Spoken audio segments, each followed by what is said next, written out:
بسم الله الرحمن الرحيم. قل يا أيها الكافرون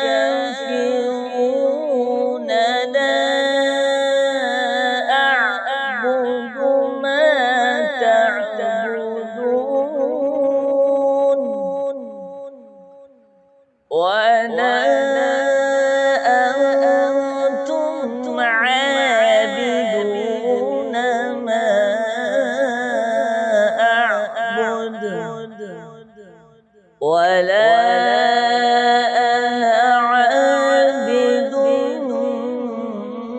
ما عبدتم ولا أنتم عابدون ما أعبد لكم دينكم ولي دين.